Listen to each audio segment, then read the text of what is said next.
बिस्मिल्लाहिर्रहमानिर्रहीम। दोस्तों मैं गुलजान बलोच, आप देख रहे हैं मेरा फेसबुक पेज और यूट्यूब चैनल। दोस्तों इस वीडियो में OV3 का फॉल्ट आपके सामने क्लियर करेंगे।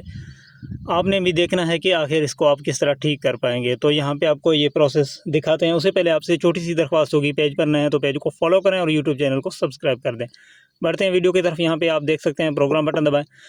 जस्ट आपने PE की प्रोग्राम खोलना है। ये देखें PE वाली को प्रोग्राम जो है ना, ये मास्टर सेटिंग होती है। PE पे डाटा एंटर, फिर आपके सामने PE00 आएगा। यहाँ पे पासवर्ड है, तो पहले अगर आप डाउन करने की कोशिश करेंगे नहीं होगा। तो यहाँ पे आपने PE00 पे डाटा एंटर कर देना है। डाटा एंटर करने के बाद आपके सामने सारे ज़ीरो आ जाएंगे। यहाँ पे आपने कोड दे देना है 40721।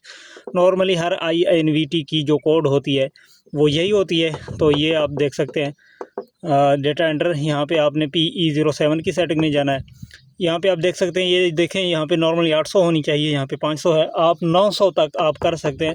इससे ज़्यादा फिर आपने अपने स्ट्रिंग चेक करनी है कि आपकी एक स्ट्रिंग में कितनी प्लेटें लगी हुई हैं, अदरवाइज़ आपकी इन्वर्टर को जलने का खतरा होगा।